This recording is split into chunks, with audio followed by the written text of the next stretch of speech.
Today we're going to take a look at Killing Floor 2 on the PlayStation 4. This game was released recently, and I actually just kind of stumbled upon it. Did not even know it had released. Anyway, I didn't know much about Killing Floor 2 before this game, and I knew it was a PC game. That was about the extent of it.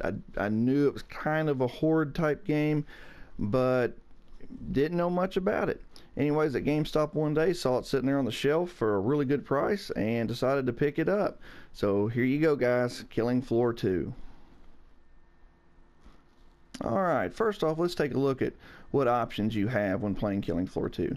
You have your standard online matchmaking where you can play with up to 5 other people, so it'd be 6 of you fighting together against hordes of zombies. Up to 10 waves, each wave progressively harder than the other, each zombie giving you more money, and then using that money to purchase weapons and ammo, things of that nature. You can also play it offline, which is fun, and it's enjoyable to play offline too. You got a little basic training. Now, perks. I think this is a really weird name choice for this because it's more like classes than it is perks.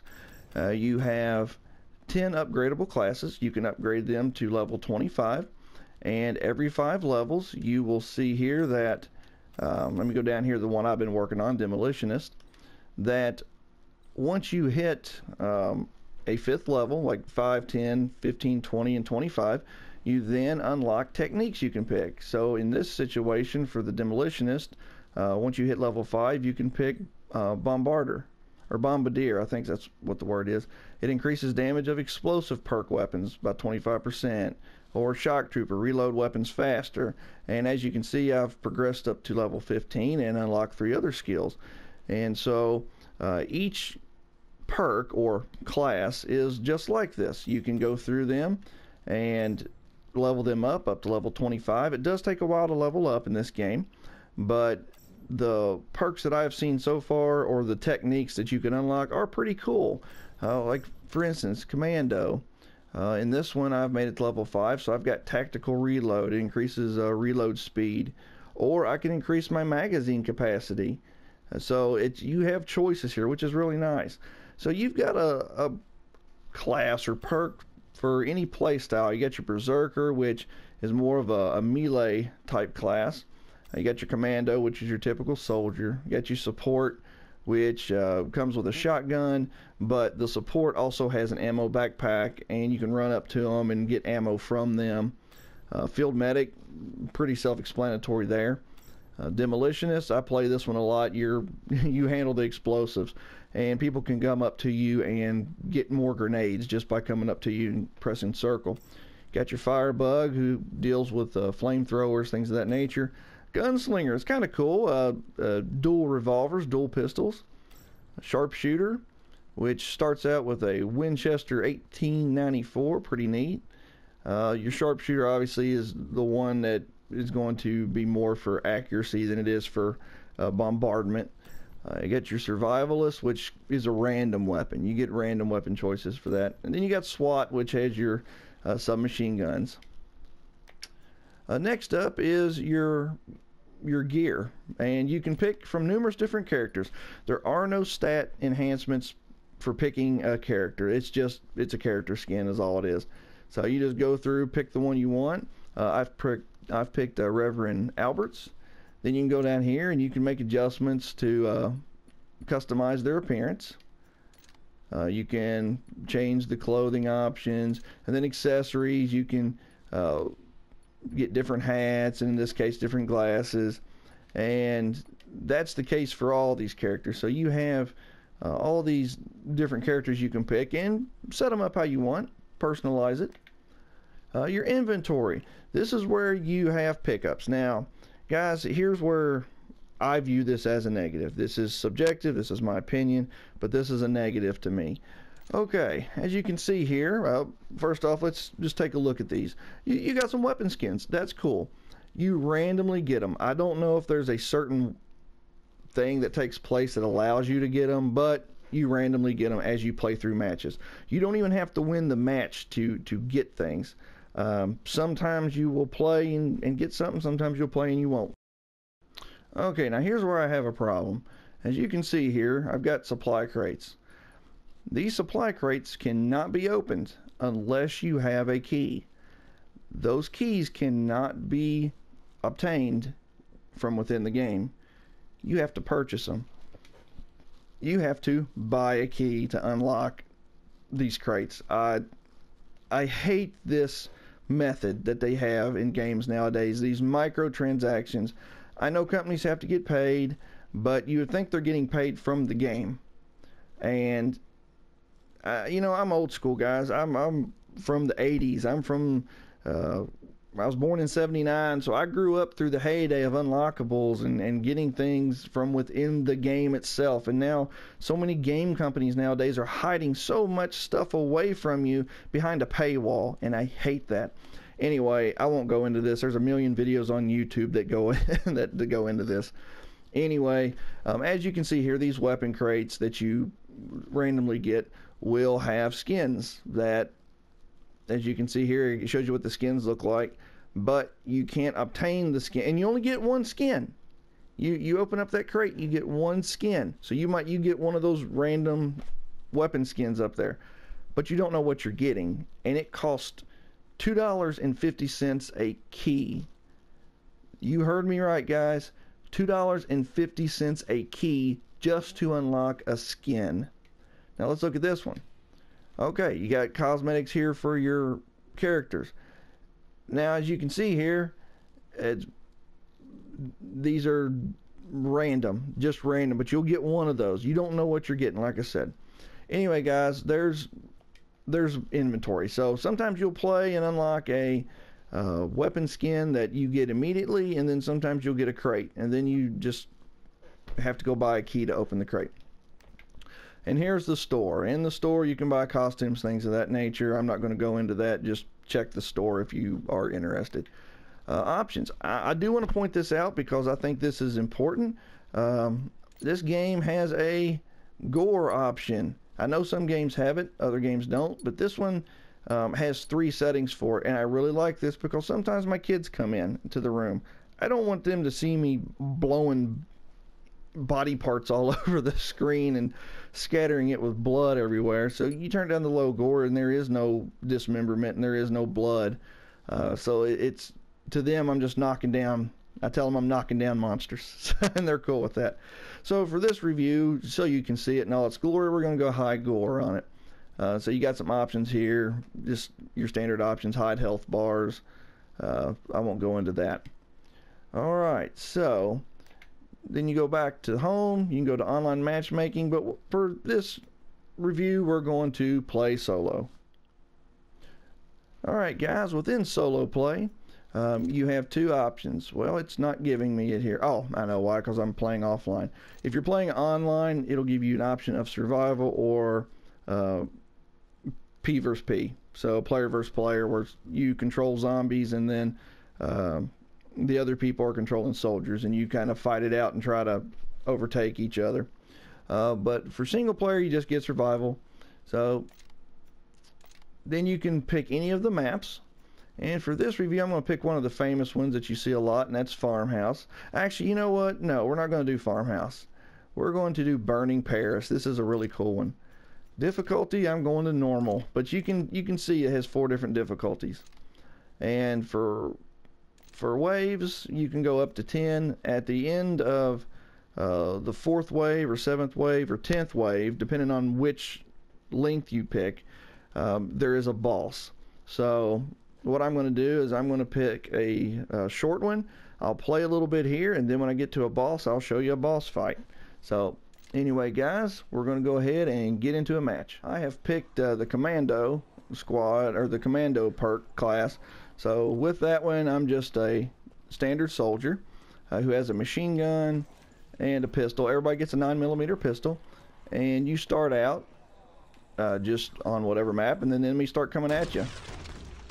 And if you get like a headshot or kill a bunch of people at once, you will get a slow-mo type mode, I guess you could say. And in that mode, you can basically just think your shots better, place your shots better, so that you can think a little bit more. It's nice, a nice little fun feature.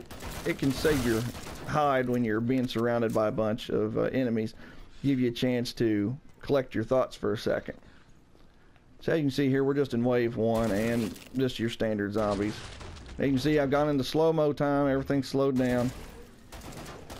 Right now, I'm just using your standard machine gun. And with each kill you get money.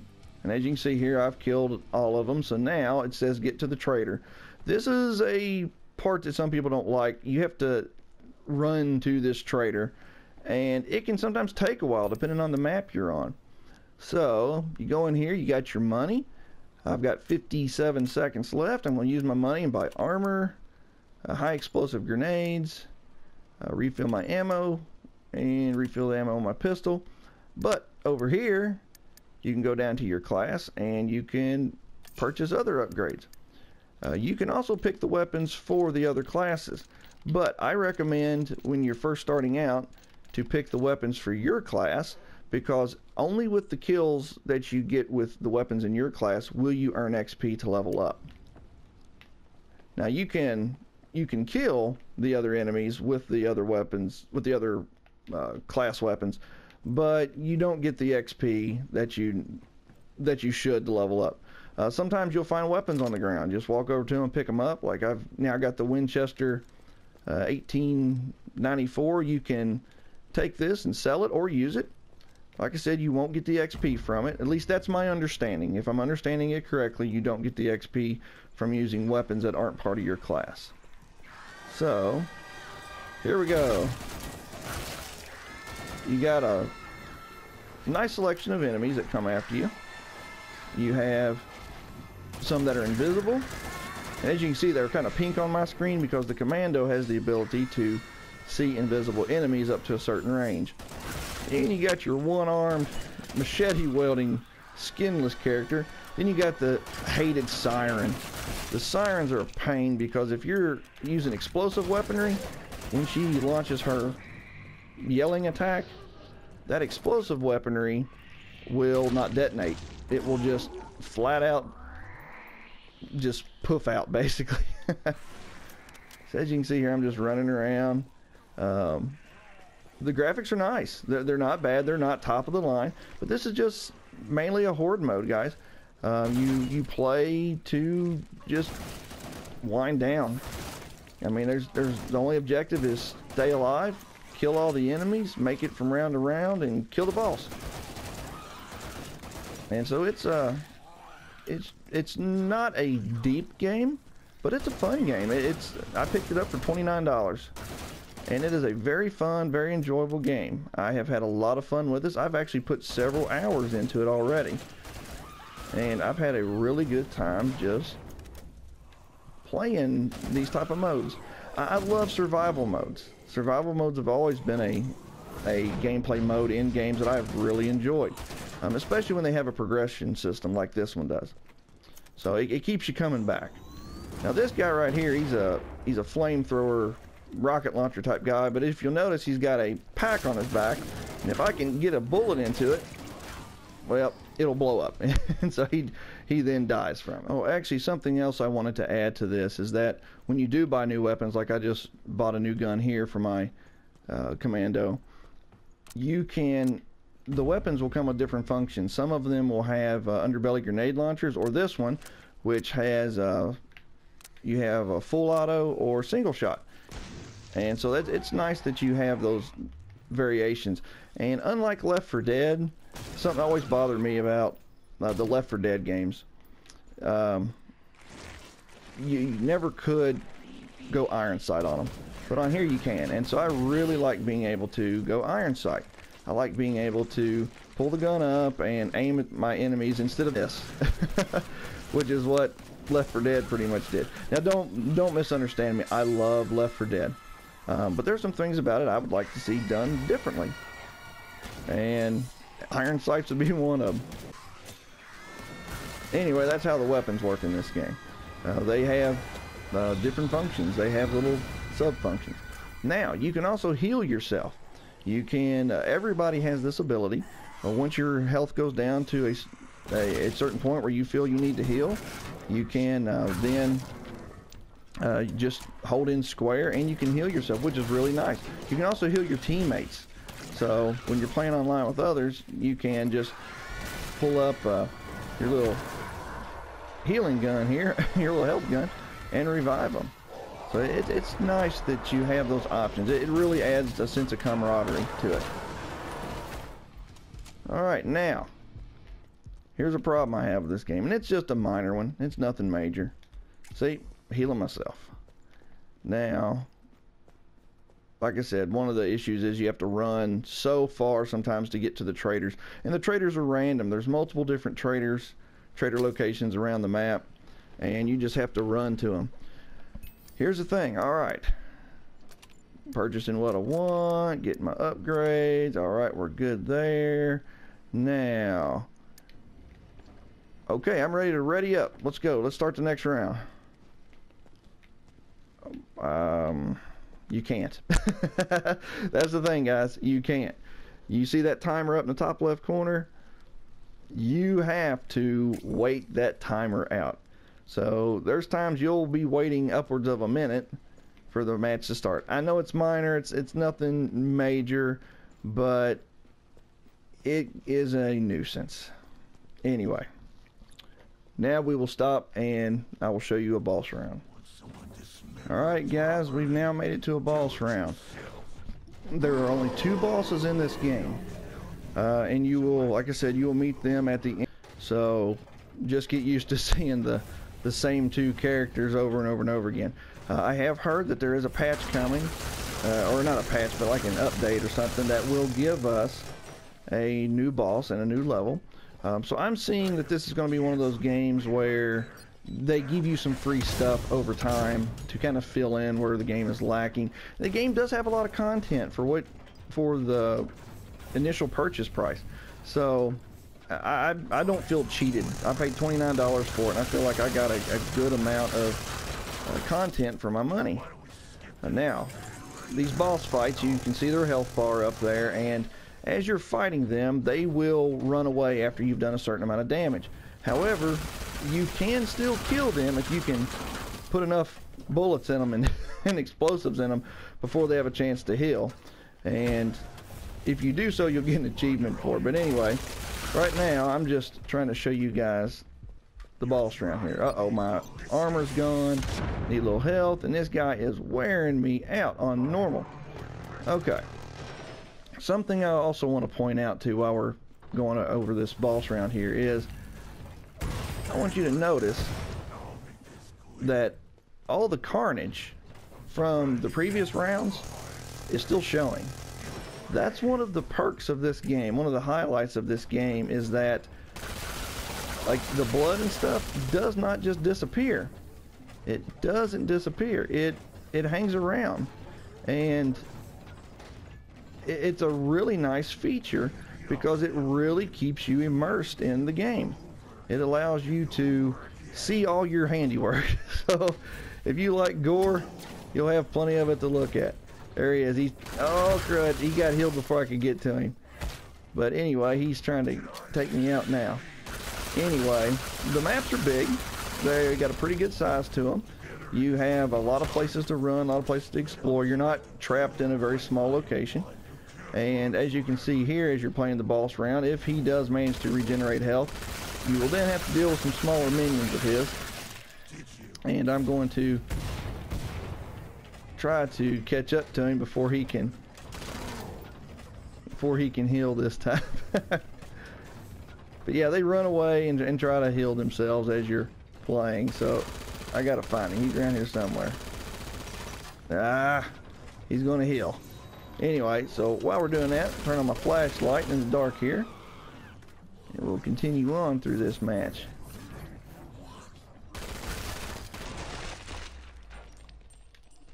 Alright, let's run on out here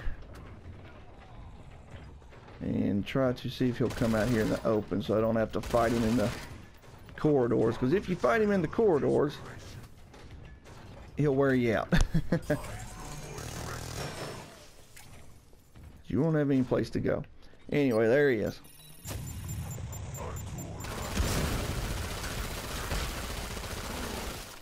Alright, almost got him. Not too much. Now, I will say, like I told you a minute ago, I'm playing on normal. Normal is fairly easy. It's not super difficult, so you won't have a very hard time getting through it. But once you have bumped it up to hard, that's when you're going to start having a challenge. Now, as you level up and you get some better skills and perks, things of that nature, hard's not going to be that difficult for you. But hard is a good go-to single player mode. Once you start going on to suicide or hell on earth, it changes from being a fun single player to I need some help. So I recommend kind of sticking with hard. Each difficulty level that you do go up will give you more experience, and so there's benefits to that. Also, the higher the difficulty level, the more attacks the enemies do. All right, where did he go? I managed to lose him. But anyway, guys, I won't... Oh, there he is. There he is. All right, let's go ahead and finish him off here. Hey, we can... He shouldn't go running away this time. All right. Yeah, on anything harder than normal, you don't really go toe-to-toe with him too much. You just kind of hang back. As you can see, this guy's lobbing like mortar rounds at me. Oh, crud. Oh, crud. Yep, even on normal, I guess I have a little difficulty here. So, finish him off. And voila, there we go. Just leveled up again, got a victory. Now, after you get the victory, it'll give you all your stats, tell you how you did, and tell you if you got a new skin or a crate or something. And I've played a lot of matches and can honestly say I haven't got much in the way of skins or crates. As you can see, I've got 2 skins earlier. Nope, didn't get anything. But anyway, guys, this is Killing Floor 2. I had a lot of fun with it. It's been a very enjoyable game for me.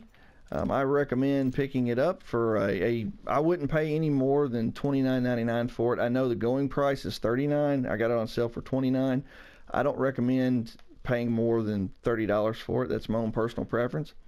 But it's a lot of fun. If you like survival games, if you like horde type games, it's a lot of fun. Don't go into it expecting it to have turrets and have interactive environments in regards to things like Gears of War, their horde mode. It doesn't go into that much depth, but it's fun. There's a lot of weapons. There's a lot of really cool skills, techniques that you can unlock as you level up. So it's a fun game. And like I said, from what I'm hearing, we should probably be getting some free content before too long. So anyway, guys, I hope you've enjoyed this review. I know it's a long one. That's all I seem to know how to do. Anyway, guys, as always, take care, God bless, and keep on gaming.